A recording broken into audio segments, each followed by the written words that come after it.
રહી ગઈ હતી, જેમાં એવું ભાવ પ્રકાશમાં એવું કીધું કે જો અહીંયા કૃષ્ણદાસજી ઉપર ના લેશું, હું હજી કહું છું. જો છે ને, કાલે મેં જાણી જોઈને વાક્ય નહોતું વાંચ્યું, પણ પછી જયારે મેં આશ્રયનું પદ લીધું ને, તો મહાપ્રભુજીએ મને થોડો ટોક્યો કે ભાઈ આની ઉપર ભાઈ આ ભાવ છે જે હું ભૂલી ગયો હતો, એટલે મારે આજે લેવાનો છે. જો ત્યાં હરિરાયજી શું કહે છે કે ઓર કો ગુરુ ભાવ રહે. જો ભાવ પ્રકાશ જોજો, વાર્તા પ્રસંગ 1નો 15મો પાનું છે, ભાવ પ્રકાશ છે. એમાં જે છેલ્લેથી બીજી લાઈન કે ઓર કો એટલે બીજાનો ગુરુ ભાવ રહે, તાતે માર્ગ કો અનુભવ હું ન ભયો, ઓર મુખરતા દોષ હું ન ગયો, ઓર પ્રથમ સામર્થ્ય તે કછુક સામર્થ્ય ઘટી. આવું હરિરાયજી બતાવી રહ્યા છે. હું નથી માનતો કે કૃષ્ણદાસજીની કોઈ સામર્થ્ય ઘટી હોય કે આ હોય તે હોય, આ આપણને સમજાવવા માટે છે. હવે છે ને, આજે ભલે વાર્તા પ્રસંગ 2માં ના જવાય, આની ઉપર ચિંતન બહુ ગૂઢ છે. હવે તમે મને આ વસ્તુની નીચે અંડરલાઈન કરો કે ઓર કો ગુરુ ભાવ રહે, ઓર કો ગુરુ ભાવ રહે. જો એ વાક્ય મળ્યું બધાને? ઓર કો ગુરુ ભાવ રહે મળ્યું? ના મળ્યું હોય તો મને કહો, હું તમને પંક્તિ સાથે કહીશ. એની નીચે છે ને ઘૂંટીને અંડરલાઈન કરો, હું તમને સમજાવીશ કે આપણે પણ ક્યાં ભૂલ કરીએ છીએ. અમદાવાદમાં છે ને એક, હું જો ખાલી ઉદાહરણ આપી રહ્યો છું, કોઈના પર કમેન્ટ નથી કરી રહ્યો. ક્યાં આપણે ચૂકીએ છે એ હું કહું છું. કારણ કે એક બહુ પ્રસિદ્ધ વ્યક્તિ છે, એ કીર્તનના ક્લાસીસ ચલાવે છે. હું નામ નહીં બોલું, અને કોઈને સમજમાં આવે તો બી મનમાં રાખજો. હવેલી સંગીતના કીર્તન ક્લાસીસ ચલાવે છે. મને એટલા માટે આ વસ્તુની ખબર પડી કારણ કે મારી મમ્મી પણ એ ક્લાસીસમાં જોડાઈ. એને પણ એવું થયું કે હું હવેલી સંગીત શીખું, એટલે એ પણ ક્લાસીસમાં જોડાયેલી. આ બહુ પહેલાની વાત છે, 15-16ની વાત છે, 2015-16ની. હવે એ ત્યાં શીખતી હતી અને એને ખબર નહીં, કોઈ વખત મારું કીર્તન રેકોર્ડ કરી લીધું મોબાઈલમાં અને એમને એ વ્યક્તિને સંભળાયું. એટલે એ બહુ ખુશ થયા. તો એમને કીધું કે આને પણ, એમનું એક વોટ્સઅપ ગ્રુપ ચાલે છે, ચાલતું બી હશે, ત્યારે ચાલતું હતું, તો કે આને એડ કરો, આ છોકરાને કે એમાં એડ કરો. બહુ ખુશ થયા. તો મારી મમ્મી કે તને એડ કરવાનું કે છે. મેં કીધું જો આવું છે ને, બહુ રિસ્ક લેવા જેવું નથી, મને એડ ના કરીશ. કારણ કે મારાથી પછી છે ને કઈ ખોટું થતું હશે ને તો નહીં જોવાય ને, મારાથી કઈ બોલાઈ જશે, રિસ્ક ના લઈશ એમ. પહેલા તો બહુ પેલું મારે હતું, કારણ કે ઉંમર એવી હતી ને, એટલે તો કઈ ખોટું થાય ને કઈ તો બોલાઈ જાય કઈ બી, તો માને નહીં. આમે મોટાઓને તેવું જ હોય કે મને એડ બી કર્યો. હવે એક દિવસ એમનો જન્મ દિવસ આવ્યો, એમનો એ જે પ્રસિદ્ધ વ્યક્તિ છે ને જન્મ દિવસ આવ્યો, એટલે બધાએ શું લખ્યું એમાં, ગુરુદેવ કી જય. શું લખ્યું? ગુરુદેવ કી જય. કારણ કે અને બધા એમને ગુરુદેવ કે કેમ? કારણ કે હવેલી સંગીતના પૈસા લઈને કીર્તન શીખવાડે છે, પૈસા લઈને. બરાબર, એમાં મને કોઈ વાંધો નથી કે પૈસા લે છે નથી લેતા, એમાં હું નથી પડતો, પણ શીખવાડે છે, સારી વસ્તુ છે. પણ આપણે ક્યાં ચૂકીએ છે, એ બધા શું કે ગુરુદેવ કી જય. હવે મેં કીધું કે ગુરુદેવનો જન્મ દિવસ છે તો વધાઈનું કીર્તન લખવું પડે, વધાઈ લખવી પડે ને. તો મેં ગુસાઈજીની એક વધાઈની પંક્તિ લખી. શું લખી મેં ગુસાઈજીની વધાઈની પંક્તિ? કે જગત ગુરુ એક શ્રી વિઠ્ઠલનાથ ગુસાઈ. શું લખ્યું? જગત ગુરુ એક શ્રી વિઠ્ઠલનાથ ગુસાઈ, और को गुरु कहावत उदर भरण के ताई, और को गुरु कहावत उदर भरण के ताई.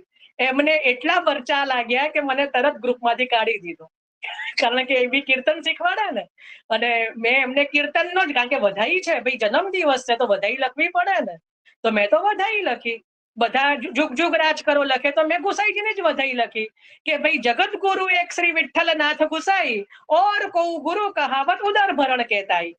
એટલે પૈસા લઈને પેટ ભરવા માટે જે પોતાને ગુરુ કેવડાવે છે, પણ જગત ગુરુ ગુસાઈ, જગત ગુરુ તો એક શ્રી મહાપ્રભુજી ગુસાઈજી મારા મતે છે ને, ભગવતીઓ પણ એ જ કહી રહ્યા છે. બરાબર, એટલે એટલા મરચા લાગ્યા કે ગ્રુપમાંથી મને રિમૂવ, મને એનો કહીએ તો 2015-16ની વાત છે, 10 વર્ષ થઈ ગયા. પણ સમજો, જે વૈષ્ણવો કીર્તન શીખતા હતા કે શીખે છે, એ એમને ગુરુ કે આ અમારા ગુરુ છે. જો કોઈ બી હોય ને આપણને શીખવાડે, એને શિક્ષક કહેવાય. ગુરુ જુદા હોય, શિક્ષક જુદા હોય, આચાર્ય જુદા હોય. ગમે તે ના કહેવાય. આપણે ત્યાં સર્વોત્તમ સ્તોત્રનું નામ છે, એમાં એક નામ છે ગુરુ, ગુરુવે નમઃ. બરાબર. તો ગુરુ કેવલ અને કેવલ આપણા માર્ગમાં શ્રી મહાપ્રભુજી ને ગુસાઈજી જ છે. હું આ વાક્યને થોડુંક હજી લાંબુ કરું. કોઈને એવું હોય કે અમારા ગુરુ તો ફલાણા ઢીકણા પૂછડા, અમારા ગુરુ ફલાણા ઢીકણા પૂછ, કોઈ બી સમજી જજો. તો અહીંયા આ વાક્ય વાંચી લેજો કે ઓર મેં ગુરુ ભાવ રહે તો માર્ગ કો અનુભવ હું ન ભયો, મુખરતા દોષ હું ન ગયો, અને સામર્થ્ય હું ઘટી. તો આપણને જે માર્ગનો અનુભવ નથી થતો, કારણ કે આપણે ફલાણા ઢેકડા પૂછડાને ગુરુ માની રહ્યા છીએ, જ્યારે આપણે માનવાના કોને છે? મહાપ્રભુજીને. એટલા જ માટે શ્રી હરિરાયજી ને પુરુષોત્તમજી પોતાને ગુરુ દ્વાર ગણાઈ રહ્યા છે. શું કહી રહ્યા છે? કે અમે ગુરુ નથી, અમે ગુરુ દ્વાર છીએ. જ્યારે હરિરાયજી પોતાને ગુરુદ્વાર કહી રહ્યા હોય, તો કોઈ પૈસા લઈને કોઈ સેવા શીખવાડતું હોય, ચાહે બિંદુ સૃષ્ટિ હોય કે નાદ સૃષ્ટિ હોય, જો પૈસા લઈને શિબિરો કરવા, સેવાની શિબિર 1 દિવસની 500 રૂપિયા, 500 રૂપિયામાં સેવાની શિબિર 1 દિવસમાં તમને સેવા શીખવાડે, અને શું શીખવાડે એ મારે નથી બોલવું. સિદ્ધાંત ષોડશ ગ્રંથના 2 દિવસની શિબિર 250 રૂપિયા. એને ગુરુ કહેવાય?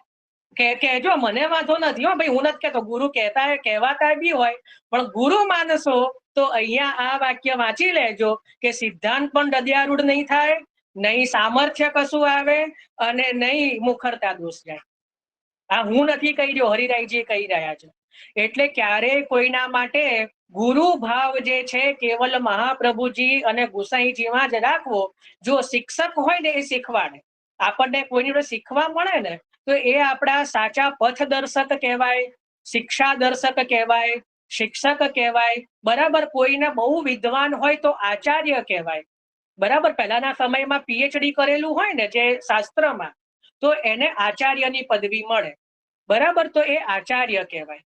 તો ગુરુ તો કોને કહેવાય? ગુ અને રૂ 2 અક્ષર જે છે ને એના પણ, એની ઉપર પણ હરિરાયજીએ આખું વિવરણ લખ્યું છે કે જે અજ્ઞાન દૂર કરે, જે આ લૌકિક સંસારમાંથી આપણને છોડાવવા સમર્થ બને, કે જે આપણને અલૌકિકતામાં પ્રવેશ કરાવે, જે આપણને હાથ પકડીને આપણને પ્રભુની લીલામાં સંમિલિત કરવાનું જે સામર્થ્ય ધરાવતા હોય, જે ગમે તેવો જીવ, જે અલી ખાન પઠાણ, પછી જે પેલા ગુલાબ ખાન સત્રી 252 ભગવદીયમાં, એનો પણ જેમણે ઉદ્ધાર કરવા માટે જે સમર્થ છે, એને ગુરુ કહેવાય. જે બહાર જઈ, કોઈ બહાર જાય અને ક્રૂઝ પર લઈ જઈને ચીરહરણ કરે, એને ગુરુ કહેવાય કે ના કહેવાય એ આપણે જોવાનું પછી. બરાબર. એટલે હજી હું વાર એક જ શબ્દ કહું છું કે જો અન્યમાં જે ગુરુ ભાવ રાખે, એને અહીંયા હરિરાયજી કહી રહ્યા છે કે એને આ વસ્તુનું દાન ના થાય. અહીંયા કૃષ્ણદાસ મેઘનજી દ્વારા આપણને આ વસ્તુ શીખવાની છે કે ભાઈ શ્રી મહાપ્રભુજીના, બધા મહાપ્રભુજીના સ્વરૂપને, નામને એટલું બધું મચેડી નાખે છે ને, મને તો પસંદ જ નથી. શ્રી મહાપ્રભુજી કો, શ્રી વલ્લભ કો, શ્રી વલ્લભ પ્રભુ કો, પણ જે બીજા બધા જે વિશેષણો આજુબાજુ જોડીને જે અર્થનો અનર્થ કરે ને, મને તો એ પણ પસંદ નથી. કારણ કે મહાપ્રભુજીનું ત્રિદલાત્મક સ્વરૂપ છે, પુમ ભાવ, સ્ત્રી ભાવ ને સાક્ષી ભાવ. તો એ ત્રણેય ભાવથી જે આપ મગ્ન છે એ શ્રી વલ્લભ છે, શ્રી મહાપ્રભુજી છે. બરાબર. તો એમને શ્રી મહાપ્રભુજી જ રહેવા દો. આપનું ગૂઢ ભાવ્ય સ્વામીની પ્રગટ કૃષ્ણ અવતાર. હરિરાયજી શું કે છે શ્રી વલ્લભ સાખીમાં? કે શ્રી ગૂઢ ભાવ શ્રી સ્વામીની પ્રગટ કૃષ્ણ અવતાર. તો એ ગૂઢ ભાવને ગૂઢ ભાવ રહેવા દો. ત્યાં એમને કઈ મહાપ્રભુજીએ સાડી ચોલી પહેરી છે સ્વામીની ભાવથી? ક્યાંય પહેરી છે? તમે અષ્ટસખાના કોઈ કીર્તન મને કાઢીને બતાવો જેમાં મહાપ્રભુજી ને સ્વામીની સાથે સરખાવ્યા હોય.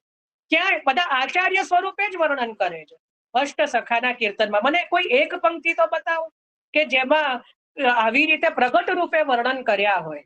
નથી કર્યા. બહુ ગૂઢ રીતે કર્યા છે. એવું નથી કર્યા, પણ ગુપ્ત રીતે કર્યા છે. જેને સમજમાં આવે એને જ આવે. બરાબર. ક્યાંય પ્રગટ રીતે સ્વામીને સ્વરૂપથી વર્ણન અષ્ટસખાઓએ પણ પોતાની વધાઈમાં નથી કર્યા. તો જે આચાર્ય હોય ને, જે ગુરુ હોય ને, એને ગુરુ જ રહેવા દેવાના, તો આનંદ આવે. જે વૈષ્ણવ હોય ને એને વૈષ્ણવ જ રહેવા દેવાના. પછી આપ તો સાક્ષાત અમારા માટે પૂર્ણ પુરુષોત્તમ, કોઈ ભગવદીયને પણ કહીએ, અને પછી એ જો અન્નકૂટ આરોગી શકતા હોય, ગોવર્ધન ધારણ કરી શકતા હોય, તો રાસલીલા કરી શકે. પણ જેનામાં દાવાનળ પાન કરવાનું સામર્થ્ય ના હોય, પૂતનાને મારવાનું સામર્થ્ય ન હોય, જેનામાં ગોવર્ધન ધારણ કરવાનું સામર્થ્ય ન હોય, જેનામાં કાલી દહન કરવાનું સામર્થ્ય ન હોય, એને રાસલીલા કરવાનો પણ અધિકાર નથી. સમજી લો. તો એ ચાહે કોઈ પણ હોય, નાદ સૃષ્ટિ હોય કે બિંદુ સૃષ્ટિ હોય, કોઈ પણ હોય. એટલે જેને પણ આવા અભરખા થતા હોય એને કહેવાનું કે ઉભા રહો, હમણાં આગ લગાવું, આપ તો પરમ છો તો આપ તો મુખથી આગ બુઝાઈ જ લેશો, તો હમણાં હું દાવાનળ પ્રગટ કરું, આપ એનું પહેલા સમન કરો, પછી આપ અમારા તાપનું સમન કરજો. પહેલા ભૌતિક અગ્નિનું તો સમન કરો, પછી અમારી અંદરના રહેલા તાપનું સમન કરજો. એટલે પછી જે બધા હશે એ ભાગી જશે. સમજ પડી? એટલે સમજો, આપણે પુષ્ટિ માર્ગને વિકૃત બનાવતા આ રીતે અટકાવી શકીએ. હું તમને બધા એના અલગ અલગ ભાવ બતાવી રહ્યો છું, જેને સમજમાં આવે ને સારી વસ્તુ છે. તો આપણે આજે આના પર એ સમજીએ કે ગુરુ ભાવ અહીંયા વારંવાર હરિરાયજી શિક્ષાપત્રમાં પણ શું કહી રહ્યા છે કે શ્રી મહાપ્રભુજી અને શ્રી ગોસાઈજી સમાન અન્ય કોઈને જાણવા નહીં. હું તમને પંક્તિઓ કાઢીને બતાવું કે શ્રી મહાપ્રભુજી અને ગોસાઈજી સમાન અન્ય કોઈને જાણવા નહીં. આપણને આદર બધામાં છે. જો આપણે કોઈનો નિરાદર નથી કરી રહ્યા, કોઈનો અનાદર નથી કરી રહ્યા, આપણે જેના પણ ભગવત સ્મરણ પણ કરી રહ્યા છીએ વૈષ્ણવો જોડે, તો શ્રી દમલાજીના ભાવથી કરી રહ્યા છીએ, અને જેને પણ આપણે દંડવતાદી કરી રહ્યા છીએ ને મહાપ્રભુજીના ભાવથી કરી રહ્યા છીએ. બરાબર? પણ જે છે એ મહાપ્રભુજીમાં પૂર્ણ ભાવ છે, ગોસાઈજીમાં પૂર્ણ ભાવ રાખવાનો છે, અને ગુરુ તો આપણા માર્ગના કેવલ શ્રી મહાપ્રભુજી ગોસાઈજી છે. જગત ગુરુ એક શ્રી વિઠ્ઠલનાથ ગુસાઈ, ઓર કહું ગુરુ કહાવત ઉદર ભરણ કે તાઈ. આટલું હંમેશા યાદ રાખો કે જે ઉદર ભરણ માટે જે કરતા હોય એને ગુરુ કહી ન શકાય. તો આજે આપણે આ સમજવાનું હતું. તો આજે આપણે ભલે વાર્તા પ્રસંગ 2 માં નથી લેતા, પણ અહીંયા વાર્તા પ્રસંગ 1 હવે પૂર્ણ થયો. જે થોડું ઘણું પણ બાકી રહી ગયું હતું એ આજે શ્રી મહાપ્રભુજી અહીંયા એની પણ પૂર્તિ કરાવી દીધી. બરાબર?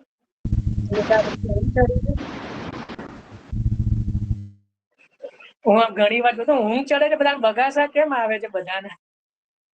11 વાગ્યા. 11 વાગી ગયા એટલે પણ હવે હું શું કરું? ના ના બિલકુલ નહીં, સહેજ પણ બગાસો નથી. હવે ઉલટા ખૂબ રસ પડે છે. ના ના બસ વાંધો નહીં, આજે અહીંયા સુધી રાખીએ છે. કોઈને આમાં કઈ પ્રશ્ન હોય, ચિંતન હોય તો કરી શકે છે, નહીતર આશ્રય નો કરી લઈએ. જયભાઈ